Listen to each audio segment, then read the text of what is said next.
नमस्कार दोस्तों, Indian haunted stories में आप सभी का एक बार फिर से स्वागत है। अधूरी आवाज का 16वां एपिसोड मैं लेकर आई हूँ आप लोगों के लिए। कहानी को आप हमारी एंड तक जरूर सुनिएगा और कहानी आपको हमारी कैसी लगती है कहानी सुनने के बाद आप कमेंट भी जरूर कीजिएगा और मेरे चैनल को सब्सक्राइब कीजिएगा जिससे आप मेरी कहानी आगे सुन सके। रात 12 बजे मिताली का फोन आता है।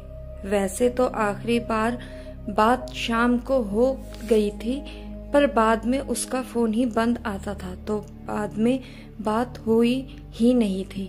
मिताली कहती है, आप कल के कल आएंगे या मैं वहां आ रही हूँ, मैं अब यहाँ रह नहीं पा रही हूँ।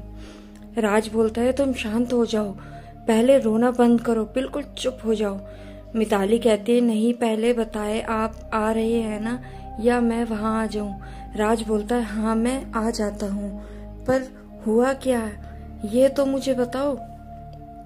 मिताली कहती है, आपको मिलकर ही बताऊंगी, फोन पर नहीं।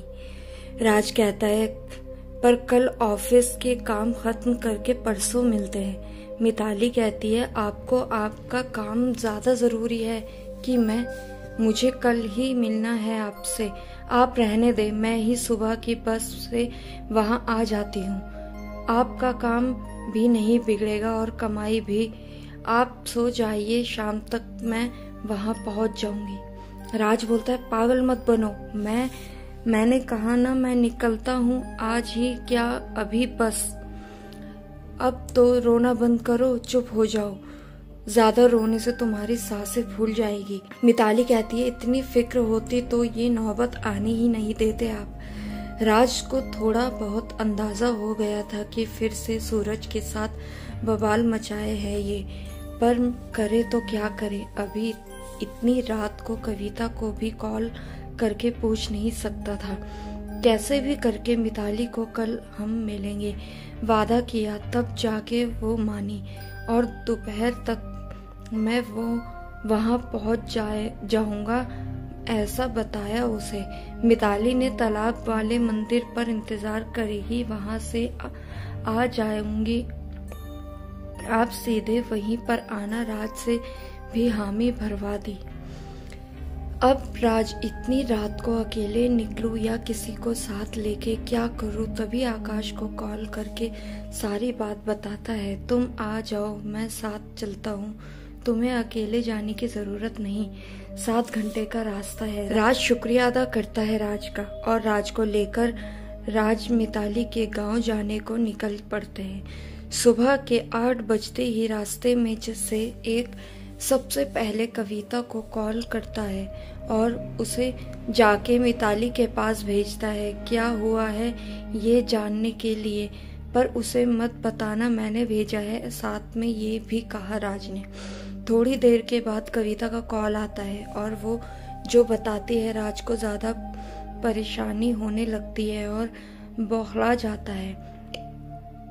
आकाश कार को किनारे करते हुए, क्या हुआ, सब कुछ ठीक तो है ना, तुम कुछ बताते क्यों नहीं हो, आखिर कविता ने क्या कहा। मिताली ने कविता को कुछ नहीं बताया तो सिर्फ इतना कि आज रेडी रहे, दोपहर को मंदिर जाना है हमें, पर वो बता नहीं रही कि उसकी आंखें सूजी हुई थी, रो रो कर मुंह सुजा रखा था उसने, सोई भी नहीं लगती। ये लड़की कब क्या कर जाए पता ही नहीं चलता, आखिर कोई बात इसके पल्ले पड़ती क्यों नहीं यार, अपने आप को तकलीफ दे के क्या कर रही है। आकाश राज को पानी देता है, भाई आप पानी पी लीजिए, हम जा रहे हैं ना वहां, आप मिताली से बात तो करो। अरे यार, अब तक उसके 10 बार फोन आ जाते थे पर आज एक भी कॉल नहीं आई और ना ही मेरा कॉल ले रही है। उसके भाई को तो मैं कॉल करके पूछ नहीं सकता। ठीक है, आप कोशिश करते रहिए, अगर मिताली कॉल उठा ले तो, वरना हम जा तो रहे हैं, मिलकर ही पता लगेगा। हाँ, और कोई रास्ता भी तो नहीं है, ये कभी ऐसा नहीं करती, कुछ बात और ही है। दोनों बिना कही रुके रफ्तार से चले जा रहे हैं। दोपहर होने को आती है, थोड़ी ही दूर होते हैं मंदिर से। उधर मिताली कविता के साथ मंदिर पहुंच जाती है। कविता के बहुत पूछने पर कोई भी बात नहीं बताती। कविता को भी डर लगने लगा था। आखिरकार बात क्या हो गई जो मुझे भी नहीं बता पा रही है ये।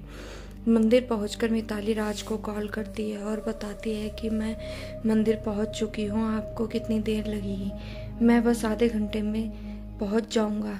ठीक है करके मिताली कॉल काट देती है। राज अजीब है ही रे, आज काट दिया कॉल भी, ठीक से बात तक नहीं की और फिर लगा रहा हूँ तो रिसीव ही नहीं करती। राज को भी गुस्सा आ जाता है। आकाश उसे शांत होने को कहता है। उधर कविता के कितना पूछने के बाद मिताली उसे सारी बातें बताती है और बताते बताते रोए भी जा रही थी। साथ में कविता भी रोए जा रही थी।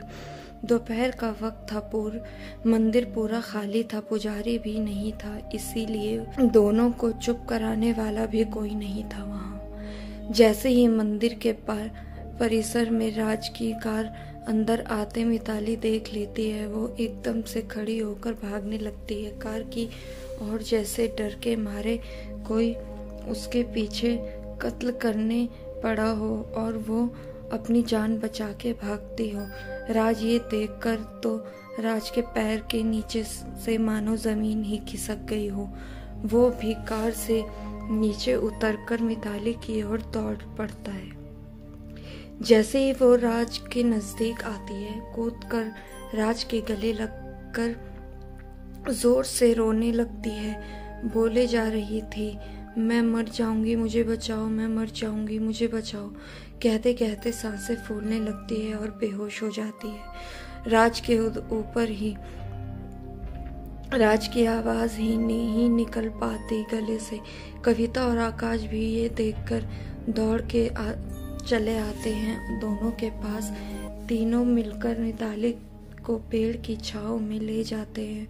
राज मिताली का सिर अपनी गोद में लेकर बैठा हुआ है और उसकी आंखों में भी आंसू निकल आए होते हैं। वो भी अंदर से पूरा टूट चुका है।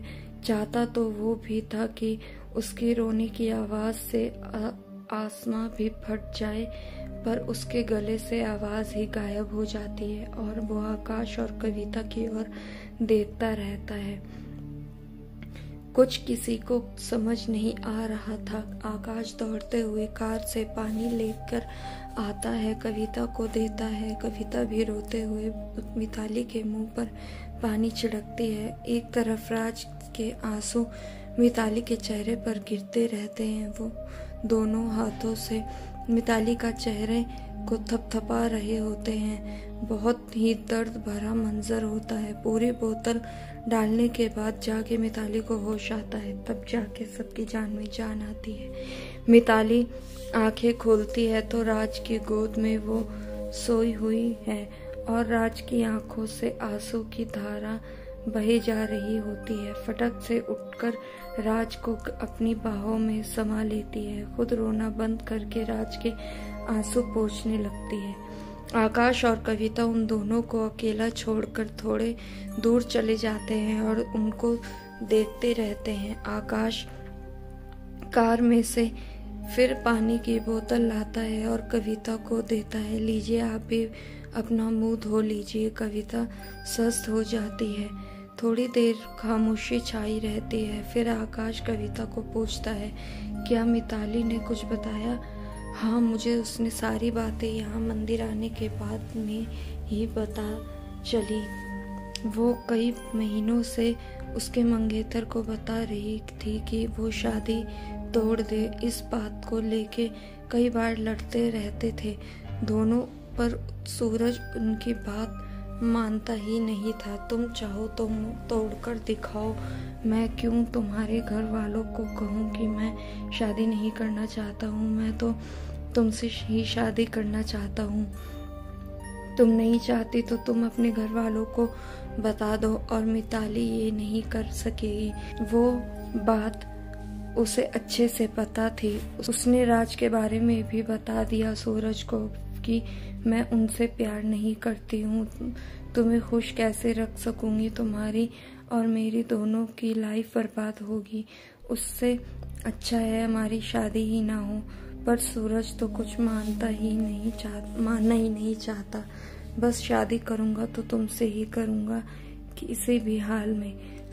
कल सूरज के घर वाले आए थे। उनकी एक रस्म होती है, उसका न्योता देने। जो रस्म पूरी करते हैं तो शादी होनी ही चाहिए। ऐसा है तो कल ये बात को लेकर मिताली टूट चुकी है और उसको राज के सिवा और कोई संभाल भी नहीं सकता था। राज और मिताली स्वस्थ हुए तो कविता को मिताली ने इशारा करके बुलाया और कहा कि मेरी बैग मुझे दे जाओ। कविता मिताली का बैग लेकर चली जाती है। बाद में राज को मिताली सारे हालात बता देती है और लो ये ईश्वर के सामने मुझे ये पहना कर मेरी मांग भरकर आप मुझे आपकी पत्नी बना लीजिए। राज को कुछ समझ नहीं आता। राज मिताली को समझाता है ये सही नहीं है और मेरी पहली शादी भी तो टूटी नहीं है। मिताली बोलती है मैं कहाँ आपको कह रही हूँ कि आप उनसे रिश्ता तोड़कर मुझसे रिश्ता जोड़े, पर मेरी मांग से सिंदूर आपके नाम का हो और गले में मंगलसूत्र आपके नाम का बांध लो। बस ये ही तो मांग रही हूँ आपसे। राज ऊपर वाले को भी हम पट्टी पढ़ाए हमारी इच्छाएं पूरी करने के लिए मैं ऐसा नहीं कर सकता। और ये करने के बाद में मिताली कहती है फिर मुझे कोई परवाह नहीं कि मेरी शादी किसके साथ होती है। मेरी आत्मा तो आपकी हो चुकी है। बस आपको धागे से बांध कर मेरी ये ख्वाहिश पूरी कीजिए। राज बोलता है तुम ये सब करने के बाद मैं और किसी को अपना पाओगी? नहीं, अभी नहीं हो रहा है तो ये करने के बाद तो तुमसे होगा ही नहीं। मिताली बोलती है तो मैं घर वालों को कह के शादी तोड़ देती हूँ, फिर तो आपको कोई परेशानी नहीं होगी ना। राज बोलता है देखो ये सब बातें फिल्मों में देखने में अच्छी लगती है, हकीकत में नहीं। समझो कुछ तो मैं बहुत सोच समझकर कह रहा हूँ। तुम भविष्य को देख नहीं रही हो, मेरी जगह से देखो तो पता चले। मिताली कहती है आप कभी खुद को मेरी जगह रख कर तो सोचो। रूह कांपती है मेरी आपकी जगह किसी और को देने का सोच के। उससे अच्छा मरना बेहतर है। राज बोलता है तुम फिर मरने मारने की बात करने लगी। मरना कोई बड़ी बात नहीं है, मरना बहुत आसान है। मरने से कुछ हासिल नहीं होगा। कायरता है मरना और तुम कोई कायर नहीं हो। जो मुझे चाहता हो वो कायर कभी हो ही नहीं सकता। आज के लिए इतना ही। हमारी कहानी आपको कैसी लगी कमेंट करके ज़रूर बताएं। चैनल को भी सब्सक्राइब आप ज़रूर कीजिए। मैं जल्दी मिलती हूँ आपसे 17वें एपिसोड के साथ। तब तक के लिए इजाज़त दीजिए। धन्यवाद।